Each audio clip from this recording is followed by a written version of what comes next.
The crack of splitting granite still echoes in the thin, cold air, a sound that has torn a hole in their world.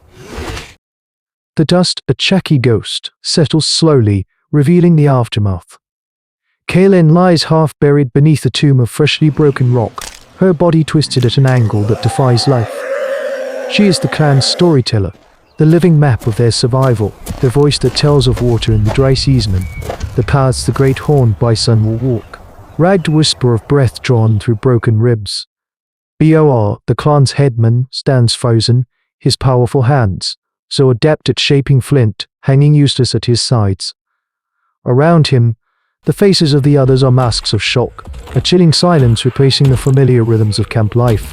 This is the unforgiving nature of prehistoric life.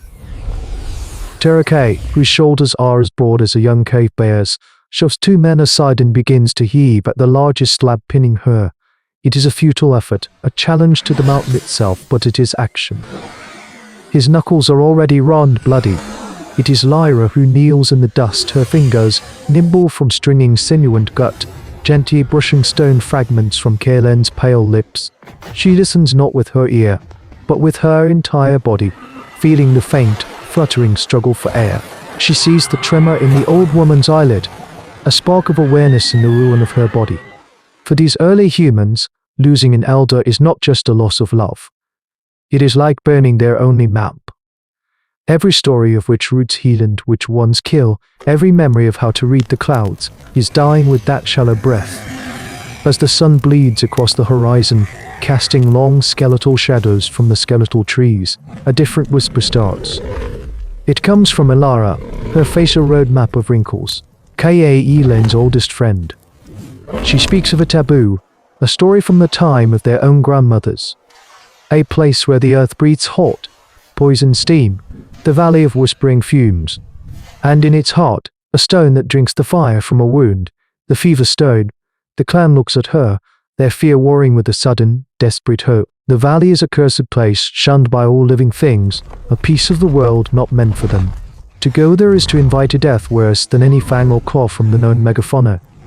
Bioa looks at Kaelen's still form, then at the hungry faces of the children who will not survive the winter without her knowledge. He sees the harsh calculus of their existence laid bare. A choice must be made. His gaze finds Terakay, who has finally stopped fighting the rock, and Lyra, whose sharp eyes are already fixed on the distant, steaming peaks.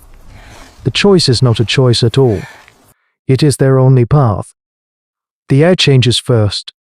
It grows thick with the sulphurous breath of the deep earth, a stench of rotten heat that catches in the throat. Terakay and Lyra stand at the lip of the valley, a great, weeping wound in the landscape where the world seems to be still in the violent process of being born. Below them, the ground is a patchwork of angry reed clay and sickly yellow crust, scarred by hissing wounds that exhale plumes of steam. This is the geothermal zone, the forbidden land. Every instinct screams at them to turn back. Their journey here represents a critical moment in hominid history, a conscious decision to defy superstition for the sake of their kin. To enter this place is to spit in the eye of the spirits that people have feared for generations. They descend Terakay's heavy feet, twisting each step on the treacherous ground, while Lyra moves with a ghost's lightness, her eyes scanning not just the path ahead but the unnatural colors of the rock, the twisted shapes of the few plants hardy enough to grow here.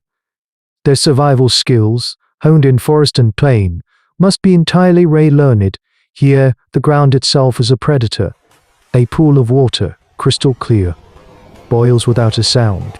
A patch of innocent-looking moss conceals a fissure that vents scalding air. They move through the steam like phantoms in a dream, the world dissolving or reforming with every gust of wind. The silence between the hisses of steam is what gnaws at Lyra. It is a dead silence, empty of birdsong or insect chatter. Nothing lives here, or so they believe. The first sign is a track, pressed deep into a bed of damp, warm ash. It is like a wolf's, but far larger, the claw marks gouge deep. Lyra kneels, her fingers hovering over the print. Terakay stands guard, his gaze sweeping the swirling mists. Then they hear it, a sound that is almost a laugh, a series of whooping cackles that echoes off the rock walls, amplified and distorted by the steam. From the grey veil, shapes emerge. At first, they are just hulking shadows, but then the mist thins and they see them. Crocuta, the Crocuta, the colossal cave hyenas of legend, but larger than any story ever told. Their shoulders are immense, sloping down to powerful hindquarters, and their jaws, thick with the muscle to crush marrow bones, are stained with something dark. Their eyes hold not the simple hunger of a beast, but a cold, calculating might. There are 4 of them, and they are not just watching.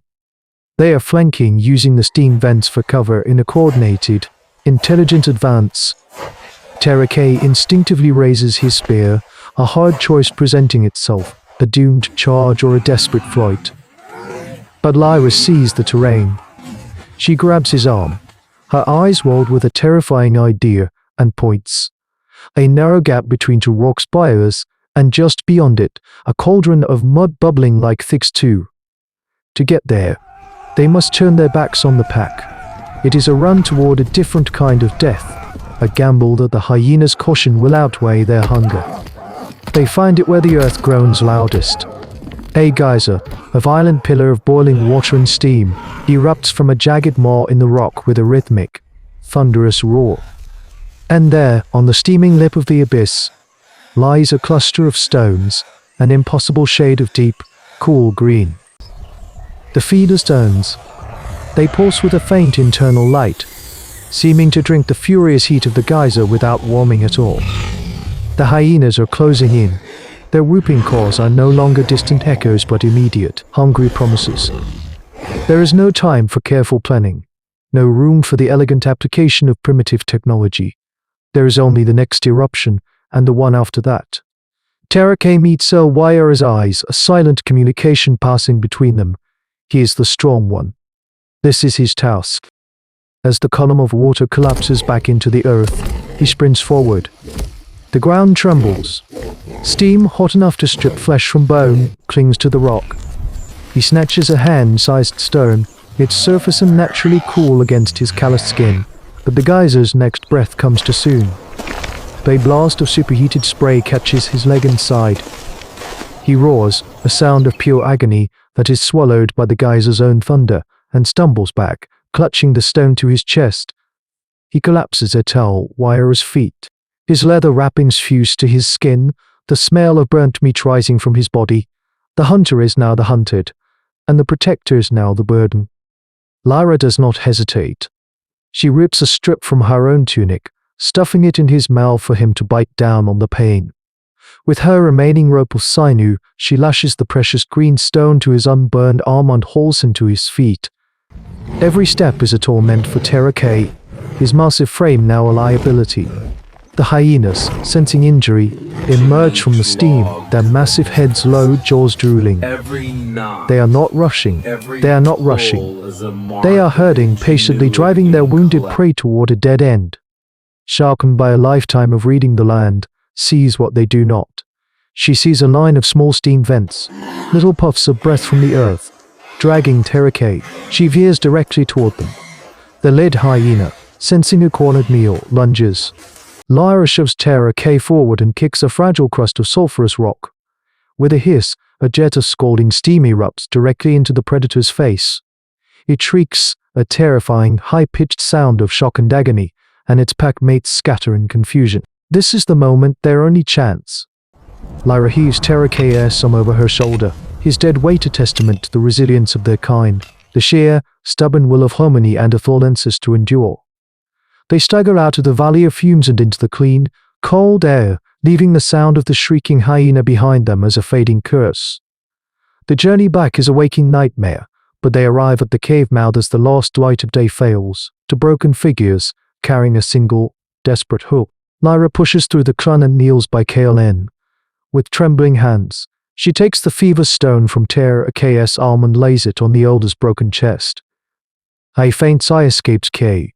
I.E. lends lips as the stone begins to drink the fire of her fever, her breathing already seeming to deepen to steady. Lyra looks at Terra-K, his face a mask of agony, and knows the price of this cure is a wound that may never fully heal. Look closer at that moment. See past the blood and the steam. This is more than the survival of one clan. It is the genesis of an idea that would define our species. Before the carefully measured herbs of the apothecary, before the sterile steel of the surgeon, there was this, the desperate, terrified defiance of the sacred. They did not pray to the mountain to heal their elder. They walked into the mouth of a hell their myths had created and stoned its heart for a chance to cheat death. This journey into the valley of whispering fumes was not just a search for a cure. It was the first clinical trial, a brutal experiment where the hypothesis was a grandmother's tale and the cost of failure was absolute. How many such gambles, lost to the deep time of hominid history, failed? How many hunters vanished into cursed lands, their altruism earning them nothing but an unmarked grave? We will never know, but we know this one succeeded, and in the cold touch of that impossible stone on a dying woman's chest, a new path for human evolution was forged. The audacious belief that wisdom could be saved, that nature's laws could be bent, and that the price of knowledge was always paid in scars. This is the chronicle of our ascent, not a steady climb but a frantic scramble from one collapsing ledge to the next. What happens when the cure itself becomes the curse?